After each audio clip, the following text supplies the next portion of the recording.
So I'm outside my latest rental property that I bought without using any of my own money. It was a house that we bought and we fixed up, and now it's on the rental market, and we just got a tenant approved yesterday. What I want to do is I want to walk you through the house, show you what it looks like now after we repaired it, flash some before pictures, but then walk through the process of how I buy houses using other people's money and how this is my 197th rental property, all bought using no money out of pocket. Let's head inside.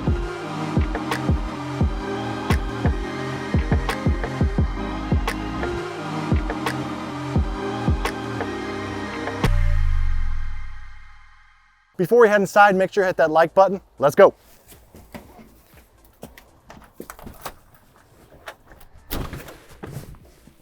All right, so I bought this house for $105,000. I bought it from a local wholesaler who actually found it driving for dollars. So I got it under contract for $105,000. As you can see by the pictures that'll be flashing and the pictures that you'll see in the future, it was just a house that was in okay shape. It wasn't horrible, but it wasn't great. So we did a lot of different things in here specific for this rental property that I want to talk about. But let's walk through that process of the BRRRR method or the BRRRR strategy, which I talk about a lot on this channel, which again is how I've been able to buy a $25 million rental portfolio without using any of my own money.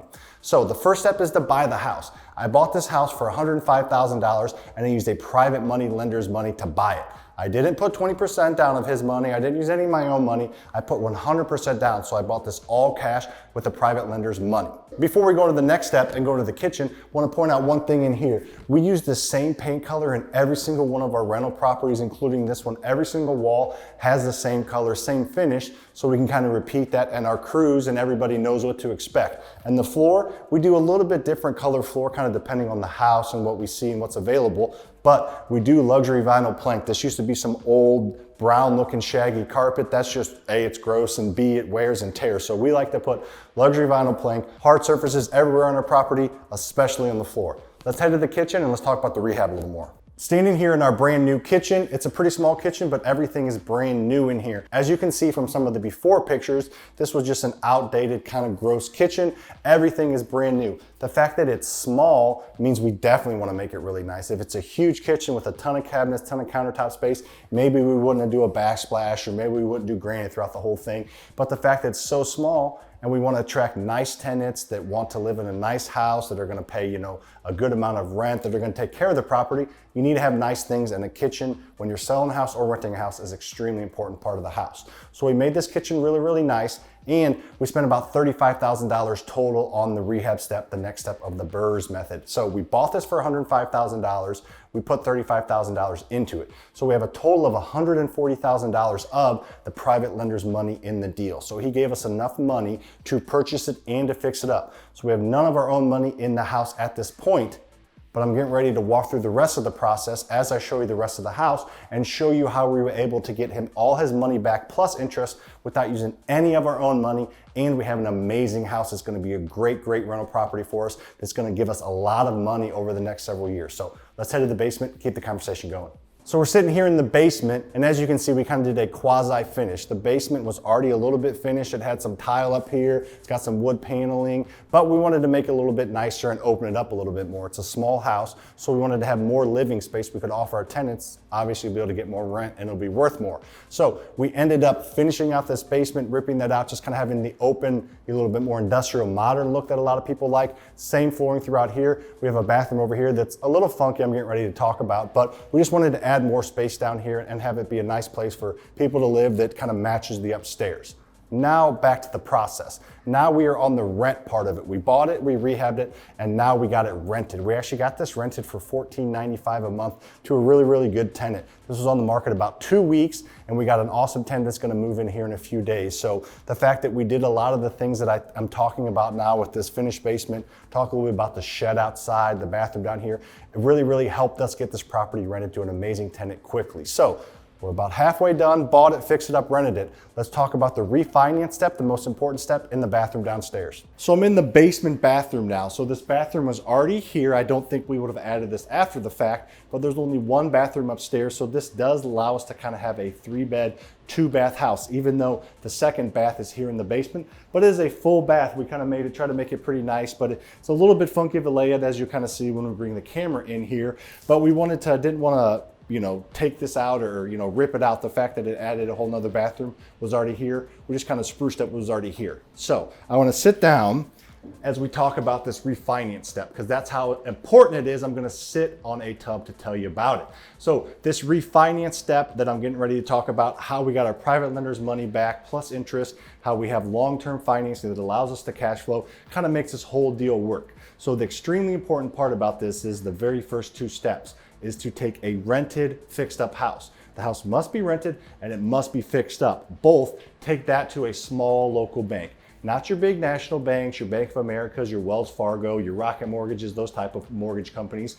You're going to take these to small local portfolio lending bank, like First State Bank of this county or First State Bank of this state or city, just these small local community banks, and ask them if they will do 80% or 75% cash out refinances. If they look at you cross-eyed, just leave. If they understand that terminology, then they do these type of loans all the time. So what we did was we took this property to the bank, and the bank sent out a third-party appraiser, and they said, we'll give you a check, which will turn into a loan for 80% of the appraised value. This house appraised for $185,000, so 80% of that is $148,000. Now, if you're paying attention earlier, we owed our private lender that $140,000. 105 for the purchase and 35 for the rehab. So the fact that the bank wrote us a check for $148,000 gave us more than enough money to pay back our initial lender plus interest. We actually paid him $6,000 in interest. So he wrote us a check for $140,000, bought a house, fixed it up, and we wrote him a check back for $146,000 in about 100 days. So he made $6,000 on his $140,000 investment in less than 4 months. So he's ready to do another deal. He wants to do it again. That's part of the next step I'm going to talk about outside, but it is definitely a process that he wants to do again because he made good money without doing anything besides meet me for your beer and write me a check. And we met for another beer and I wrote him a check back when we were done with this. So it's a really, really cool process. Now, so the bank wrote us a $148,000 check. We wrote him back that $146,000, that $2 extra grand, a little bit that went towards the closing costs, and the rest of it we just kind of put in our account just to kind of have a little more reserves. We always like to, any extra money we get in these process, we just put it in the account and have it as reserves. So that $148,000 check turned into a mortgage over the next 25 years at 3.75% interest. So that makes that monthly payment extremely low, and the fact that we're collecting almost $1,500 a month in rent way covers the mortgage plus all other owning expenses, and we're gonna end up cash flowing positively after every expense and accruing for future expenses about $300 a month, and that's kind of the range we shoot for. So let's kind of wrap this all up, go over the numbers again, and let's talk about how to scale upstairs outside. As you can see, we're outside now, and this house doesn't have a garage and it doesn't have a carport.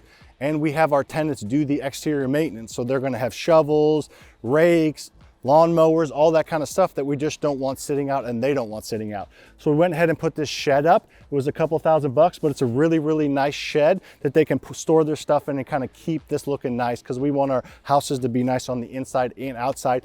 We take care of our part of it. We expect our tenants to do the same. So we want to make sure to give them all the tools, including a shed, to keep the house nice. The next part of it is scaling. This process is buy, rehab, rent, refinance, and scale, meaning you want to do this over and over and over again, and you have the ability to do that. There is no law or nothing stating that you can only own a certain amount of rental properties. You can own 5,000 rental properties if that's what you want, and you don't have to use any of your own money to do it. Now, do most people eventually start to use their own money? Yes, but you definitely do not have to. I'm up to a little over $25 million rental portfolio, and I haven't used any of my own money to do it. I've done this BRRRR method, or this BRRRR process, on houses, on apartment complexes, and on storage facilities. So you can do this with any type of real estate asset that you can buy that cash flows positively and that grows in value that you can add equity to. So this can work for any type of real estate, a duplex, a fourplex, a 20 family, whatever type of real estate you want to buy, you can do it. And we talk about how to scale and how to do this at a higher level